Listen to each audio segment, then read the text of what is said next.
4 থেকে 17 নভেম্বর পর্যন্ত sub championship চলবে। গ্রুপ ইতিমধ্যেই নির্ধারিত হয়ে গেছে। বাংলাদেশ কঠিন গ্রুপে এবং বাংলাদেশের যেই অরিজিন ফুটবলাররা রয়েছে তাদেরকে নিয়েও অনিশ্চয়তা। সালামু আলাইকুম, আশা করি যে যেখানে আছেন সুস্থ আছেন।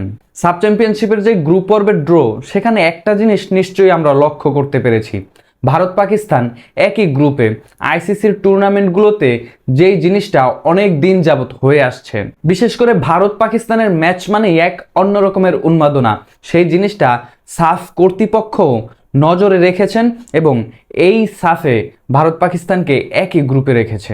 গ্রুপ এতে বাংলাদেশের সঙ্গী শ্রীলঙ্কা এবং ভুটান, এর সাথে যুক্ত হতে যাচ্ছে নেপালও, কেননা ফিফার নিষেধাজ্ঞা উঠে যাবে এবং নেপাল এই গ্রুপে অংশ নেবে এই সাফে।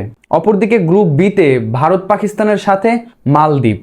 তবে এই সাফটা আরেকটু বেটার হতে পারতো কিনা সেই প্রশ্নটাও অনেকে তুলছেন, কেননা গত সাফে যখন লেবানন এবং কুয়েত এই দুইটা দলকে আমন্ত্রণ জানানো হয়েছিল এবং সেই দুইটা দল খেলায় সাফের মানটা আরেকটু উন্নতির দিকে গিয়েছিল, অনেকেই সেই জিনিসটা ভাবছেন। কেননা দক্ষিণ এশিয়ার ফুটবলের মানটা এশিয়ান লেভেলের ফুটবলের কাছাকাছি নেওয়ার জন্য বেটার টিমগুলোই এই সাফে অংশ নেওয়া জরুরি। সেখান থেকে বিবেচনা করলে এই সাফটা আরেকটু কোয়ালিটিফুল করা যেত। বেটার দুই একটা টিমকে আমন্ত্রণ জানিয়ে সম্ভবত গ্রুপ আরও একটা করা যেত। নেপাল যেহেতু খেলছে, সেখানে আর দুইটা দল হলে 3টা গ্রুপের সমন্বয়ে 9 দলের খেলা দিয়ে সেখান থেকে 3টা দল প্রথম যেই গ্রুপ চ্যাম্পিয়ন হবে তারা সেমিতে যাবে এবং আরেকটা দল group runners up, best group runners up. এই নিয়মগুলো আমরা দেখে আসছি এর আগেও। সেভাবে যদি 4টা টিমকে নেওয়া হতো সেমিতে, এবং এই সাফটা আরেকটু বেটারভাবেই আমরা দেখতে পারতাম বলে আশা থাকে।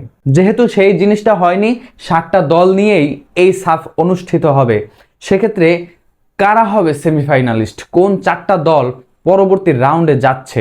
এক পাশে ভারত পাকিস্তানকে ধরাই যায়, অপর পাশে বাংলাদেশের সঙ্গী সেমিফাইনালে কে যাবে, নাকি বাংলাদেশও সেমিফাইনালে যেতে পারবে না?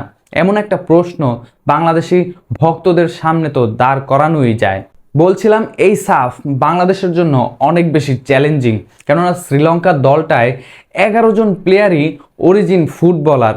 সেই দলের চ্যালেঞ্জটা সামলানো বাংলাদেশের, এবং বাংলাদেশ ওই মুহূর্তে গ্রুপ পর্বের যেই খেলাগুলো, সেখানে হামজা সমিত কিংবা ফাহমিদুল অথবা নতুন মুখ ফারহান আলী ওয়াহিদ, তাদেরকে পাওয়া নিয়েই শঙ্কা এখন পর্যন্ত কাটছে না। কেননা ফিফা উইন্ডো হচ্ছে 9 থেকে 17 নভেম্বর, কিন্তু সাফটা হবে 4 থেকে 17 নভেম্বর।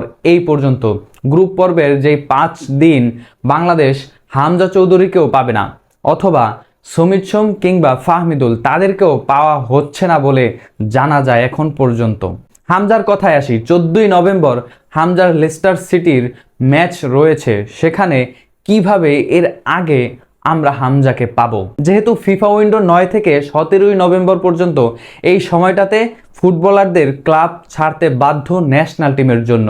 তবে প্রশ্ন হচ্ছে, এর আগের যেই 5 দিন, সেখানে হামজাকে কি আনতে পারবে বাংলাদেশ? অপরদিকে ফারহান আলী ওয়াহিদের 7ই নভেম্বর ফুলহাম সিনিয়র টিমের ম্যাচ রয়েছে। যদিও এখন পর্যন্ত বাংলাদেশের জার্সিটা তার গায়ে জড়ানো হয়নি, সেই রাস্তাটা এখন পর্যন্ত 100% ক্লিয়ার না, ক্লিয়ার হওয়ার কথা। কিন্তু ওই ম্যাচের কারণে এর আগে কি তাকে ছাড়বে তার ক্লাব? যেখানে বাংলাদেশের প্রবাসী ফুটবলারদেরকে নিয়ে অনিশ্চয়তা। অপরদিকে শ্রীলঙ্কা 11 জনই প্রবাসী ফুটবলার নিয়ে মাঠে নামবে।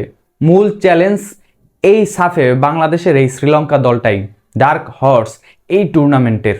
বাংলাদেশ যদি শ্রীলঙ্কার বাধাটা পার হতে পারে, গ্রুপ চ্যাম্পিয়ন হতে পারে, অপরদিকে ইন্ডিয়াকে এড়িয়ে যাওয়া সম্ভব সেমিতে, তবে ফাইনালে নিশ্চয়ই তাদের সঙ্গেই দেখা হবে। এখন প্রশ্ন আসে, এই টুর্নামেন্টে ইন্ডিয়া কি পূর্ণ শক্তির দলটা পাঠাবে কিনা? ইন্ডিয়ার ফুটবলে এই মুহূর্তে নতুন জাগরণ। 3 অক্টোবর ব্রাজিলের বিপক্ষে তাদের ম্যাচ কলকাতায়, এবং 12 ও 15 নভেম্বর এই 2 তারিখে ইন্ডিয়ার ম্যাচ নিউজিল্যান্ডের বিপক্ষে, যেই দলটার গৌরব বিশ্বকাপের মঞ্চে খেলা। তাহলে প্রশ্ন নিশ্চয়ই, যদি ইন্ডিয়ার টার্গেট 2030 বিশ্বকাপ হয়ে থাকে, ব্রাজিল এবং নিউজিল্যান্ডের সেই ম্যাচকে গুরুত্ব না দিয়ে মূল দলটাকে কি সাফে ঢাকায় পাঠাবে কিনা, নাকি আন্ডার 23 দলটাই এই সাফে ইন্ডিয়া পাঠিয়ে দিবে?